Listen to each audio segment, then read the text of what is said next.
Nah, baiklah teman-teman, di sini saya akan menjelaskan mengenai pasar modal. Sebelumnya sudah ada tahu ya pasar modal itu apa? Belum. Baiklah. Apaan tuh?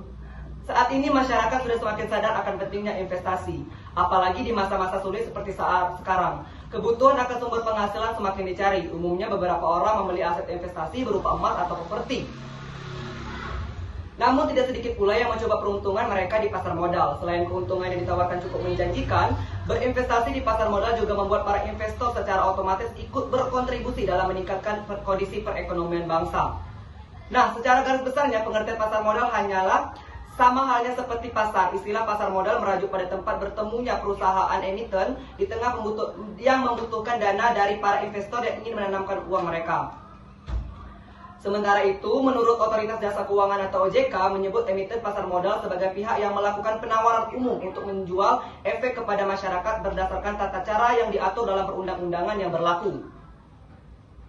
Emiten yang dimaksud dalam bentuk perorangan, usaha bersama, perusahaan, asosiasi maupun kelompok yang terorganisasi. Di pasar modal, emiten diperkenankan untuk menawarkan efek perusahaan berupa surat berharga komersial, surat pengakuan utang, saham, obligasi, tanda bukti utang, kontrak perjangka atas efek, hingga unit penyertaan kontrak investasi kolektif. Selain itu juga efek lain yang ditawarkan adalah suku atau efek syariah. Baiklah, hingga saat ini di Indonesia hanya mengenal satu jenis pasar modal, yaitu Bursa Efek Indonesia atau BI, atau yang juga bisa disebut dengan Indonesian Stock Exchange atau IDX, yang sudah memiliki beberapa kantor cabang yang tersebar di sejumlah di Indonesia. Sudah ada juga di kota kita, kota Palembang. BI merupakan gabungan dari dua bursa yang pernah ada, yaitu Bursa Efek Surabaya atau BS dan Bursa Efek Jakarta atau BEJ. Sementara itu, sejumlah negara Asia Tenggara lain juga memiliki pasar modal mereka sendiri, seperti Bursa Malaysia atau KLC, Stock Exchange of Thailand atau SET, Philippines Stock Exchange atau PSE, dan Chinese City Stock Exchange. Berdasarkan transaksinya, pasar modal dibagi menjadi dua, yakni pasar modal perdana dan pasar modal sekunder. Pasar modal perdana adalah tempat efek suatu surat-surat berharga lainnya yang perdana diperdagangkan dan nantinya akan tercatat secara resmi di bursa efek.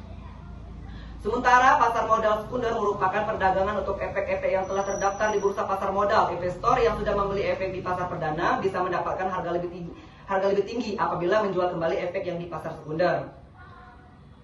Baiklah, sekarang yaitu fungsi pasar modal. Fungsi pasar modal tentunya untuk mempertemukan pihak yang membutuhkan dana dengan investor untuk kemudian terjerat transaksi di antara keduanya. Kegiatan jual beli yang berlangsung di pasar modal mampu menggerakkan dan menambah laju roda perekonomian Indonesia.